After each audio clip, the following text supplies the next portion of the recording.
네, 이번에는 글로벌 시장 이슈 살펴보면서 다음 주 투자 시그널도 찾아보겠습니다. 오늘은 레그넘 투자자문 이충광 대표와 함께합니다. 안녕하세요. 네, 안녕하세요. 네, 저희가 금요일에 이렇게 다음 주에 지켜봐야 할 그리고 이번 주를 정리하는 세 가지 이슈에 대해서 이야기를 하고 있습니다. 사실 뭐 이번 주는 국내 시장은 이틀밖에 열리지 않았지만 워낙 중요한 이슈가 있기도 했고 오늘 우선 미증시의 흐름은 급등세를 보여줬다가 오늘은 지금 약보합권에서 출발을 하고 있고 다우 운송지수만 3% 넘게 내리고 있는데 좀 페덱스가 급락하면서 끌어내리고 있습니다. 실적 부진 쇼크에 개별 종목이 좀 끌어내리고 있기 때문에 시장은 그래도 소프트하게 부드럽게 가고 있다. 이렇게 좀 평가를 해볼 수가 있을 텐데요. 자, 그러면 저희 중요한 세 가지 이슈 바로 만나보도록 하겠습니다. 먼저 오늘 3위로 꼽아주신 이슈 만나볼게요. 네, 오늘의 3위, 세 번째 이슈입니다. 소프트 랜딩 중인 미국 경제. 사실 대표님, 저는 개인적으로 베이비컷 하지 않을까? 그래서 연휴 동안에 여러 가지 기사가 쏟아질 때 빅컷에 대한 가능성이 조금씩 높아지는 것 같다. 갑자기 좀 급전개가 이루어지는 것 같다. 그리고 결국은 최종 내용을 봤을 때 갑자기 이거 좀 쇼크 받는 거 아니야? 이런 걱정이 들기도 했다가 좀 제롬 파월 의장이 이걸 계속 안심시키는 코멘트들을 했던 것 같아요. 더없이 비둘기적이었죠. 그랬죠. 네. 이런 코멘트들도 있었고 더군다나 그 뒤에 나오는 뭐 신규 실업수당 청구 건수 이런 데이터도 좀 안심을 시켜줬던 것 같은데 맞습니다. 전반적으로 데이터들은 다 지금 안정적으로 나오고 있다는 얘기를 저희가 지속적으로 했었잖아요. 맞습니다. 그래서 미국 시장은 항상 발표되는 지수를 가지고 우리가 판단을 해봐야 되기 때문에 네. 오늘도 변함없이 주요한 지표 몇 개만 살펴보면서 소프트 랜딩의 근거를 확인해 보자는 거죠. 화면에서 보시는데 첫 번째 17일 날 소매 판매가 발표됐습니다. 참고로 이 소매 판매는 미국 소비의 한 30%에서 40%밖에 차지를 안 합니다. 에도 불구하고 이 소비의 추이를 잘 볼 수 있는 하드 데이터라는 거고요. 그래프에서 보시는 것처럼 연간 기준으로 그 소매 판매가 지지난달 2.9 상승했다가 지난달 8월께 2.1로 약간 소폭 인하된 것처럼 보입니다. 네. 그리고 가스와 그러니까 가격 변동이 좀 심한 자동차와 휘발유를 뺀 이를테면 뭐 코어 소매 판매라고 할까요? 그게 전달 0.4% 상승했다가 0.2% 상승으로 살짝 회색이죠. 네, 회색입니다. 조금 떨어진 것처럼 보이죠. 그런데 빨간색으로 제가 써놓은 부분이 그 GDP를 산출하는데 이렇게 계산이 되는 그룹만 모아놓은 게 소매 판매 하부 항목 중에 이제 컨트롤 그룹이라는 게 있어요. 그 친구들이 최근 3개월 우리가 노동시장도 마찬가지고 모든 데이터가 워낙 급변동하는 그 추세가 있기 때문에 최근 3개월, 최근 4개월 걸 주로 봅니다. 그래서 지난 6월 달에 이 리테일 세일즈의 컨트롤 그룹이 0.9% 상승, 7월 달에 0.4% 상승, 지난달 8월 달에 0.3% 상승. 점점 조금씩 이렇게 감속을 하고 있죠. 그런데 이 세 달 거를 평균을 내서 연율화를 해보면 이게 5.7%예요. 그러니까 연간 기준 또는 장기 추세가 뭐 미국 소매 판매 성장률이 5% 이상 된다는 것은 여전히 괜찮다. 다만 우리가 그래프에서 뭐 자세히 말씀드릴 내용은 아니지만 지난번에 발표됐을 때 세부 항목을 보니까 온라인 세일즈가 굉장히 폭등을 했다는 거예요. 그러니까 비싼 제품은 조금 덜 사면서 싼 제품 위주로 현명한 투자로 돌아가고 있다. 좀 실속 있는. 미국 사람들이라도 아무리 부자가 많다고 하지만 좀 더 싼 제품들을 좀 현명하게 소비하지 않겠습니까? 그렇죠. 소비는 살아 있다는 거고요. 산업 생산 그달 같이 발표됐습니다. 산업 생산은 사실은 산업 생산으로 이렇게 중요한 지표는 아니긴 하지만 지난달 0.7 마이너스 0.7이었다가 이번에 0.0으로 어떻게 보면 좀 소폭 개선된 수치가 발표됐단 말이죠. 그리고 먼스 기준으로 보면 마이너스 0.9에서 한 달 만에 0.8로 대폭 상향 조정을 했습니다. 이것만 놓고 보더라도 물론 우리가 소프트 랜딩이라고 표현하는 이유는요. 경기가 화랑이 아니고 소프트 랜딩이라는 거는 경제라는 게 수많은 경제 조각들이 모여서 이렇게 믹스가 돼서 굴러가는 거 아니겠습니까? 소매 판매가 적당히 감속하고 있고 산업 생산도 들쭉날쭉하지만 그래도 괜찮은 상황. 그리고 바로 다음 수치를 보시면 정작 중요한 18일 날 그 다음 날이죠. 신규 주택 착공 건수하고 건축 허가 건수 이를테면 주택 부문의 지표가 발표됐는데 아주 개인적으로 저는 오랜만에 아주 중요한 지표인데 좀 괜찮은 추세를 나타내는 지표가 발표돼서 기분이 좀 좋았거든요. 네. 주택 부분이라고 하는 게 뭐 어떤 나라도 마찬가지입니다. 미국도 경제에서 거의 한 40%에 육박할 정도로 굉장히 큰 그 부문 중에 하나예요. 주택 부문이. 이 주택 부분이 그래프에서 보시는 것처럼 파란색, 회색 제가 뭐가 뭔지는 굳이 설명을 안 드리겠지만 쭉 추세적으로 떨어졌다가 지난달에 급반등을 하는 게 보이시죠. 빨간 그래프가 30년물 모기지 금리입니다. 모기지 금리가 뭐 지난해 말까지만 해도 7% 후반 8%대에서 지금 6% 초반대까지 쑥 떨어져 있단 말이죠. 이따가도 자세히 다뤄드리겠지만 연준 금리를 이제 30개월 만에 인하 사이클로 개시를 했습니다. 그렇게 되면 이런 30년물 모기지 금리라든가 이런 연동되는 금리들이 계속해서 하락을 한단 말이죠. 그거 덕분인지 모르겠지만 지난달에 건축허가 건수, 신규 주택 착공 건수가 아주 탄력적으로 리바운드하는 모습 되게 반가웠고 경제가 어떻게든 하여튼 잘 돌아갈 수 있겠다 하는 예상을 할 수 있는 그런 지표들이라는 거고요. 그다음에 우리가 계속해서 매주 봅니다. 지금 하드데이터 중에 대표적으로 그 고용시장을 잘 보여주는 주간 실업수당 청구 건수 네. 우리가 한두 달 전만 해도 시장 폭락할 때만 해도 이게 24만 건, 25만 건 가까이 가니까 이게 경기 침체발 어떤 이슈가 아니냐 이랬었는데 지금 보시면 어제 발표된 게 21만 9천 건이에요. 지난주가 23만 건에서 21만 9천 건으로 굉장히 안정적으로 나오고 있다는 얘기거든요. 그러면 아까 봤던 소매 판매, 산업 생산, 주택 부문, 그다음에 노동시장 전반적으로 개선되는 모습, 안정적인 모습. 다만 소매 판매는 조금씩 감속하고 있어. 근데 이 감속을 경기 침체의 어떤 빌미로 해석을 할 것이 아니고 이따가 다시 언급되겠지만 지난 2년 동안 지리한 인플레이션 파이트 기간을 거쳤습니다. 인플레이션이 잡히려면 경기가 적당히 식어줘야 되는 것이거든요. 그게 슬로우 다운 정도로 봐야지 경기 침체가 이래서 오기 시작할 거다라는 섣부른 해석을 하지 말자는 게 제가 계속 주장하는 바죠. 그리고 아까 말씀드린 뭐 소매 판매 이런 등등 몇 가지를 반영해서 9월 18일 날 아틀란타 연은에서 실시간으로 발표를 하죠. 네. 그 다음 분기 3분기 그 실시간 GDP 성장 예상치가 기존 2.5에서 2.9로 상향 조정을 했어요. 그리고 IB 중에 저는 개인적으로 뭐 JP모건 근무를 해봤지만 골드만삭스가 굉장히 정보력이 막강한 것 같아요. 이 물가 지표라든가 이런 것들을 최근 한 6개월에서 한 1년 정도 보면 굉장히 정확하게 맞추거든요. 비교적 정확하게 맞춘다고 하는 골드만삭스가 아틀란타 연방은행 GDP 나우하고 동일하게 거의 비슷한 수치로 3분기 GDP 전망치를 기존 2.5에서 3%로 상향 조정을 했습니다. 그러면 가장 중요한 지표인 GDP 성장률 예상치를 비교적 정확하다는 이런 기관, 정부기관에서도 상향 조정을 하고 있고 소매 판매 적당히 감속 외에 주택 부문, 노동시장, 산업생산, 리바운드 괜찮아. 이게 소프트 랜딩 또는 적어도 소프트 랜딩 이상 되지 않을까 하는 생각을 하는 것이죠. 네, 사실 뭐 지금까지 말씀해주신 것들을 정리해보면 소프트 랜딩이 이게 아니면 뭐겠어. 그렇죠. 좀 이런 생각이 들기도 합니다.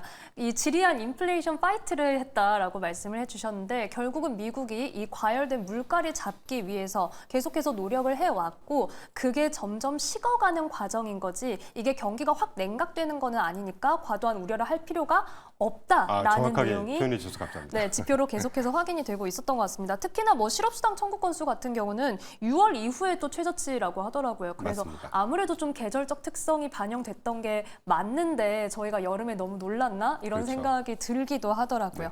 여기에 저희가 GDP 이 성장률 상향 조정에 대한 내용까지도 확인을 해봤습니다. 그래서 이제는 9월 FOMC에서 확실히 금리 인하에 대한 이 피벗이 좀 나타났는데 이에 대한 이슈 저희가 키워드로 체크해보고 다음 이야기 나눠보죠.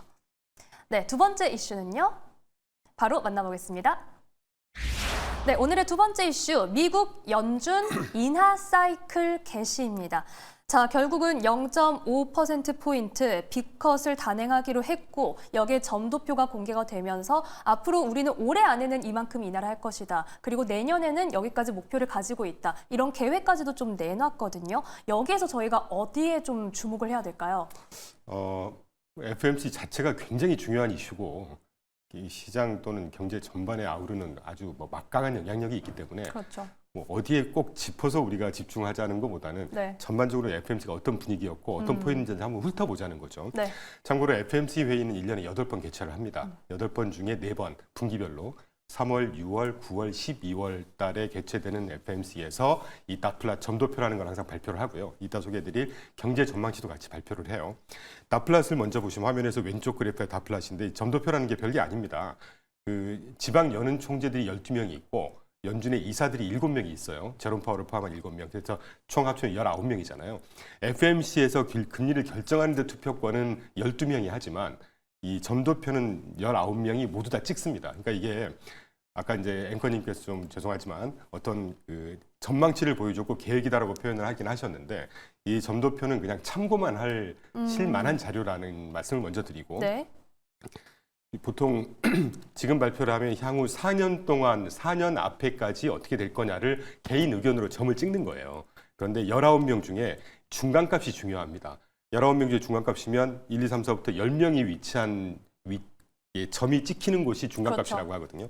2004년도에 중간값이 찍히는 곳이 4.25에서 4.5 밴드에 찍히는 거고요. 2005년도가 3.25에서 3.5 밴드에 찍힌 중간값이 위치해 있어요. 2025년도가 내년도가 그러니까 네. 이제 내년까지만 보자는 거죠. 네. 왜냐하면 이것도 참고할 만한 데이터일 뿐이기 때문에 뭐 2년 후, 3년 후까지는 의미가 없으니까. 네. 그러니까 이걸로 놓고 보면 이번에 50bp를 인하해서 레인지로 5.25에서 5.5였던 거를 4.75에서 5%로 낮췄지 않습니까? 그런데 2024년도 올해 연말까지 남은 중간값이 보니까 4.2에서 4.5야. 그러면 지금 현재부터 50bp 추가로 더 인하할 거가 예상이 된다라고 해석을 할 수 있는 것이고 2025년도가 3.25에서 3.5로 중간값이 돼 있으니까 그러면 올해 연말 기준으로 내년도에 100bp를 더 인하할 수 있겠구나라고 해석만 할 수 있다는 거죠.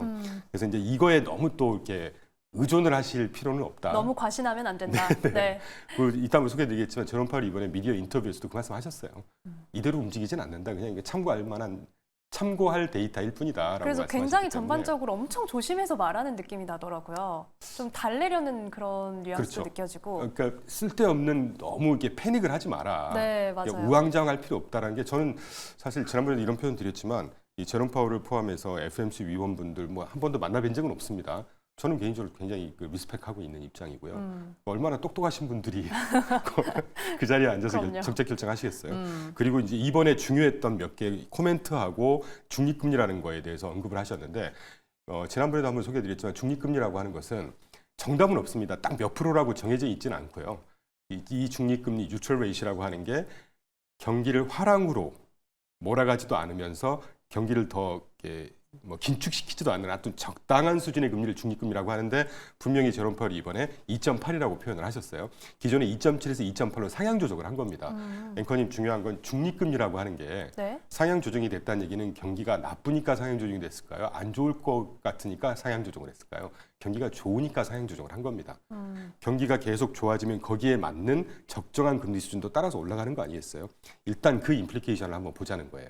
경기가 괜찮다는 걸 저번에 깔고 있다는 얘기입니다. 거기에 내포하고 있다. 맞습니다. 그리고 제롬 파월 인터뷰에서 중요한 거 몇 개 제가 꼽아왔는데 미국 경제는 아주 좋은 상태에 놓여 있다는 표현을 몇 번 연거푸하셨습니다. 그리고 인플레이션 2%로 하락하는 중이라는 확신을 갖고 있다. 그리고 최대 고용 지원에 강력히 전념하겠다. 그러니까 이게 이제 번역을 하다 보니까 이렇게 되어 있는데 고용 시장이 조금 냉각 초입에 있어.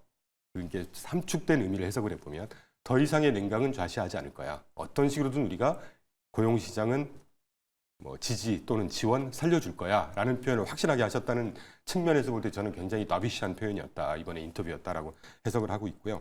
그 다음에 국채가 마이너스로 거래되던 시대로 돌아가지 않을 것이다. 이게 이제 표현이 조금 영어다 보니까 이러는데 함축된 의미를 다시 해석을 좀 해드리면 우리가 지난 2, 3년 동안 우리나라에서 되게 유행하는 투자 패턴 중에 하나가 미국 장기 국채 금리 또는 장기 국채 알채권을 사서 이렇게 투자를 하는 이런 패턴이 되게 유행한단 말이죠. 네. 거기에 더불어서 20년짜리 이상 장기 국채에 투자하는 ETF도 투자를 하고 ETF에 또 레버리지를 섞은 것도 투자를 하고 이게 유행한단 말이에요. 국채 금리가 마이너스로 거래되던 시도 돌아가지 않을 거란 얘기는 불과 인플레이션 파이트 시작했던 22년 3월 이전까지만 해도 10년물 국채 금리가 0.25% 수준이었습니다. 지금 3.7, 3.8이잖아요. 네. 그러니까 그거에 투자했던 또는 투자를 제한하는 분들 입장에서는 경기가 반드시 안 좋아야만 하는 거예요. 그래야 논리가 성립이 되는 거거든요. 그쵸. 경기가 안 좋아야 금리가 떨어질 거니까. 근데 죄송한 말씀이지만 저도 연거푸 이런 말씀 드렸었고 지금 제롬 파월이 이틀 전에 이런 표현을 했다는 얘기는 국채 금리가 그렇게 심하게 떨어지는 이 상황은 안 올 거다라는 본인도 그렇게 생각을 하시는 겁니다. 그 말을 뒤집어 놓고 보면 연거푸 말씀드리고 있는 경기가 생각보다 사운드하다는 얘기죠. 그거를 좀 저는 이렇게 의미 있게 지켜봤었고요. 그리고 50bp 인하 이번에 단행한 50bp 인하를 보고 새로운 추세라고 말하는 이는 없어야 한다. 앞으로 계속 이렇게 인하하지는 않을 거거든. 데이터 디펜던트 할 거야. 똑같은 말씀을 하셨어요. 그러니까 이거 하나가 이제 조금 매파적인 표현이었다라고 해석을 할 수가 있고 그 다음 페이지에 보시면 연거푸 발표합니다. 이코노믹 프로젝션이라고 해서 경제 전망. 그러니까 패드가 아주 그 존경을 받는 패드가 공식적으로 미국 경제 스냅샷을 딱 제시를 해주는 거예요. 그래서 저는 되게 중요하게 봅니다. 최인준 리얼 GDP라고 해서 실질 GDP 성장률을 2025년까지 2% 봤습니다. 미국의 잠재 성장률이 1.5에서 1.8이라고 하면 아주 사운드하다고 그래요. 그런데 실질 GDP 성장률을 2%로 봤다는 얘기는 경제 성장세, 경기 자체가 굉장히 세다는 얘기입니다. 그걸 내포하고 있다고 말씀드릴 수 있고, 그다음에 unemployment rate, 실업률을 내년까지 4.4 정도로 봤는데 이거 하나가 조금 신경이 쓰였어요, 저는. 근데 에도 불구하고 앞에도 네. 잠깐 살펴봤지만 노동시장 냉각을 더 이상 좌시하지 않겠어라고 분명히 못을 박아주셨단 말이죠.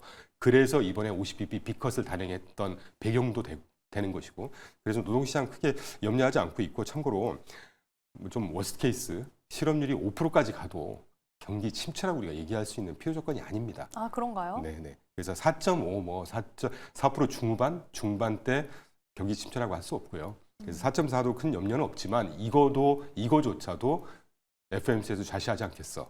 더 이상 냉각하면 우리가 지원할 거야. 뭐 크게 걱정 없다는 얘기죠.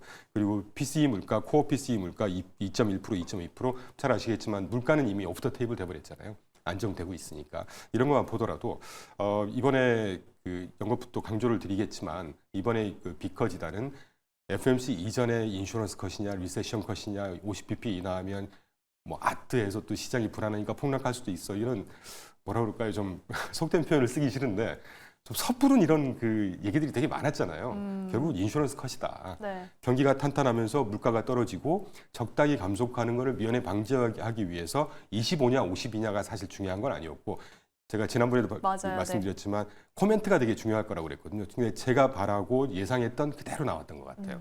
그래서 되게 흡족했고 뭐 당일날 연거푸 말씀드리면 당일날 시장이 어떻게 움직였는지를 놓고 이거를 앞으로 우리가 시장이 어떻게 될 건지를 또 연계해서 해석을 해야 될 거 아니겠습니까?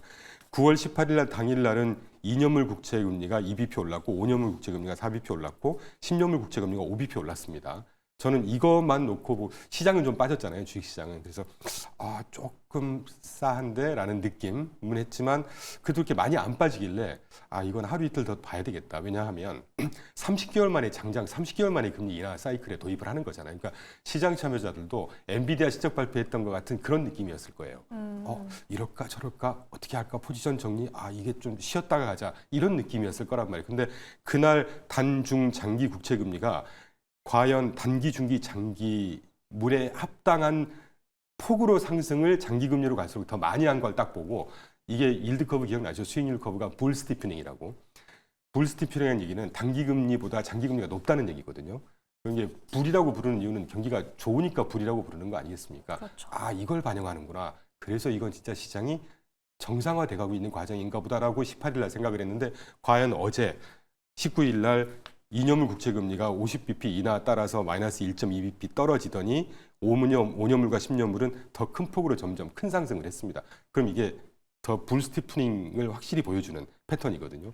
그래 이거는 정상화된 시장이고 이렇게 가는 게 맞다. 과연 자 우리가 한 분기 전만 해도 10년물 국채 금리가 이렇게 17bp씩 뜨고 이러면 주식시장은 거의 아우성을 쳤었습니다.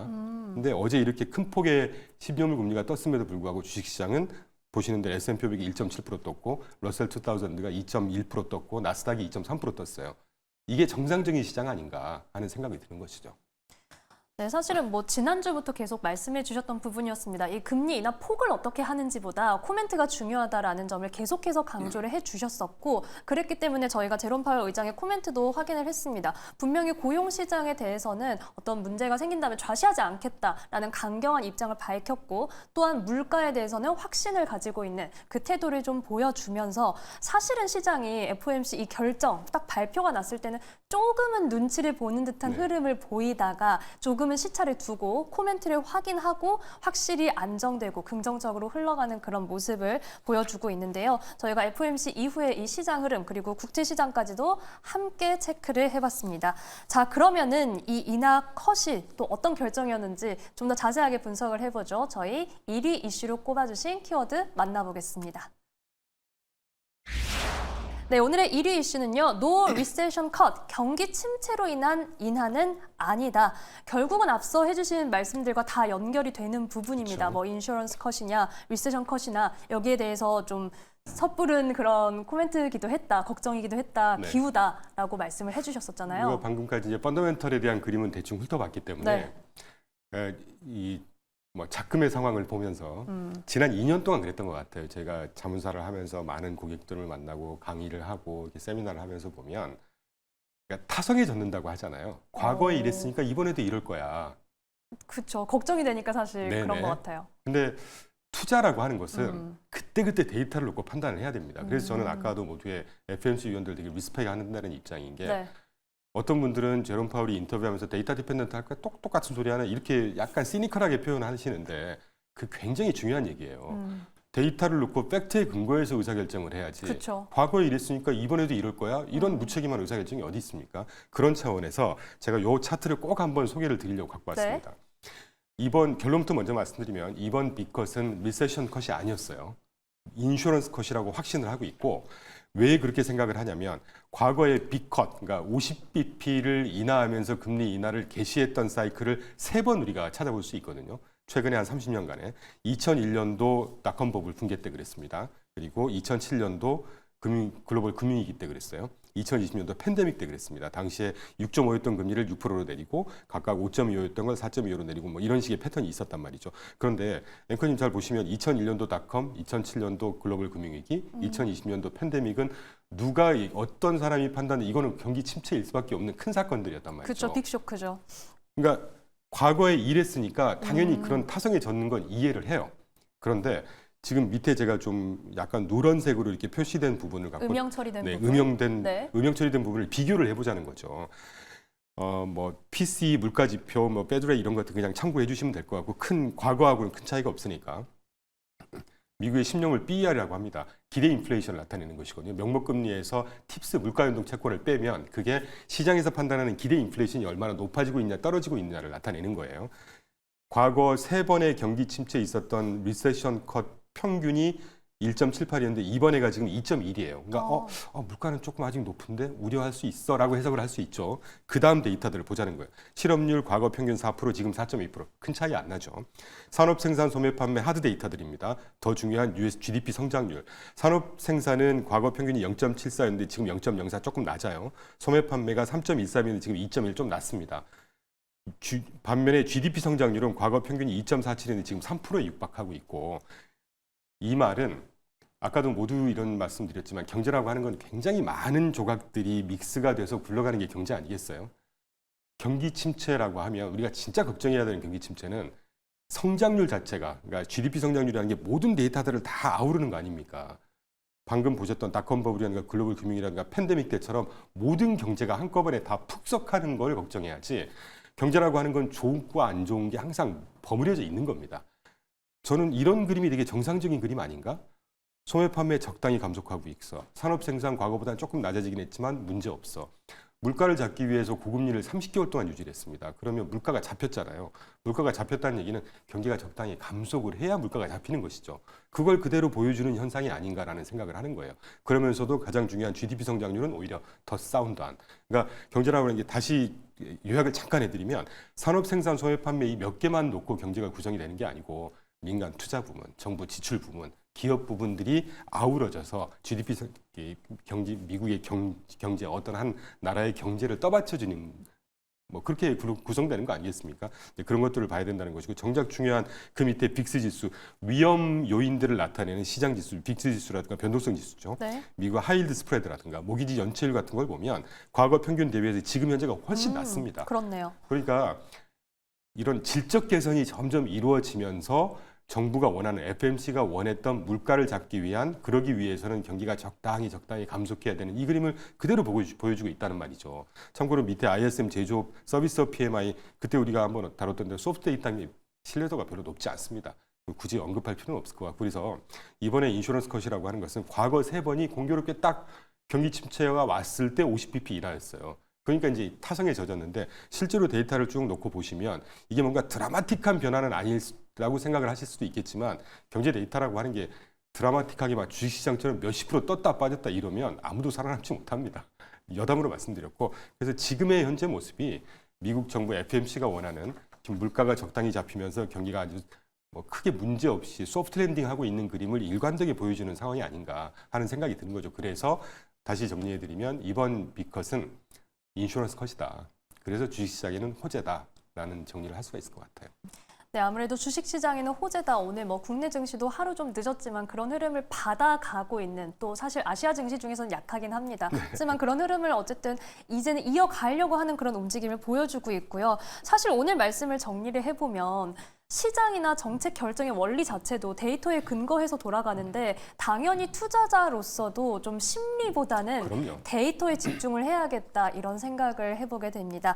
자, 이렇게 이번 주 나왔던 이슈들 좀 정리를 해봤고요. 그러면 다음 주에 대한 내용도 저희가 좀 체크를 해볼게요. 사실 다음 주에 뭐 제조 PMI 발표 앞두고 있고 한데 소프트 데이터니까 시장에 어떤 큰 충격을 주거나 어떤 메인스트림을 바꾸거나 하는 움직임은 아니겠네요. 당연히 그럴 거고 만약에 충격이 있어서 주가가 좀 빠진다. 네. 땡큐 해야죠. 아, 오히려 기회다. 그럼요. 조금이라도 더 싸게 들어가서 오늘도 조금 오. 조정받고 있잖아요. 네. 아니 이건 땡큐 하는 기회로 삼으시면 되는 것 같아요. 심플하게 접근하자는 거죠. 네. 네. 그러면 결국 우리가 시장에서 주목해야 할 거는 심리보다는 펀더멘탈입니까? 당연하죠. 예. 저희는 지겹도록 펀더멘탈을 부르짖고 있습니다. 뭐 예전에 유튜브에서 그런 말씀 드렸더니 어떤 분이 펀더멘탈 많이 좋아서라고 표현을 살짝 쓰셔서 네. 제가 참 답답하긴 했는데 펀더멘탈이 중요하지. 펀더멘탈 아니면 뭘 보고 우리가 투자를 할 겁니까? 심리 보고 투자를 할 겁니까? 유명하신 분이 이렇답니다. 그거 보고 투자할 수는 없는 거잖아요. 네. 그런 말씀을 강조드리고 싶어요. 그럼 저희가 지금 펀더멘탈이 결국은 시장 상승을 끌고 올 것이다. 좀 이미지로도 확인을 같이 해볼까요? 네, 제가 자꾸 이런 그래프를 제가 준비를 한 게 구두로 막 말씀을 드린 것보다 과거에 이랬으니까 이럽니다라는 걸 반면 교사를 좀 삼는 게 훨씬 현장감이 있는 것 같아서 지난 1984년 40년 동안 과거에 6차례 금리 인하 사이클이 있었어요. 근데 그 6차례 금리 인하 사이클 중에 미국 경기가 연착륙이었을 때가 84년, 89년, 95년이었고요. 경착륙이었을 때가 아까 언급됐던 2001년, 2007년, 2020년 팬데믹, 글로벌 금융위기 등등이었습니다. 그런데 금리 인하가 개시되는 시점을 점선으로 제가 쭉 그려놨거든요.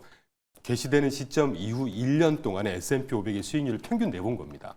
경기 연착륙이었을 때 군청색 그래프 평균 16.1% 상승을 했고요. S&P 500이. 금리 인하 시점부터 1년 이후입니다. 미국이 경기 침체가 동반했을 때 금리 인하 사이클이 개시됐을 때는 마이너스 9.5% S&P 500이 하락을 했어요. 그럼 지금 파란색이 지금 현재란 말이죠. 그럼 지금 현재 이제 우리가 지금 한 25분 동안 계속 말씀을 나눈 게 경기 침체 얘기가 있었나요? 또는 경기 침체 가능성이 높아지나요? 아니면 연착륙인 가능성이 좀 높아 보이시나요? 저는 단연코 연착륙이 올 거라고 보고 있어요. 적어도 연착륙일 거다. 연착륙 이상 강할 거라고 보거든요. 그렇게 되면 이 파란색 그래프가 군청색 궤적을 따라갈까? 빨간색 궤적을 따라갈까? 군청색 궤적을 따라갈 거다라는 생각을 하고 있고 뭐 적당한 변동성은 고마운 진입 기회로 삼으시라는 말씀을 연거푸 드리고 싶습니다. 네, 혹시나 변동성이 나오더라도 너무 놀랄 필요 없이 좀 기회로도 삼을 수 있다라는 말씀까지 보태주셨습니다. 자, 오늘 말씀은 여기까지 듣겠습니다. 지금까지 레그넘 투자자문 이춘광 대표와 함께했습니다. 고맙습니다.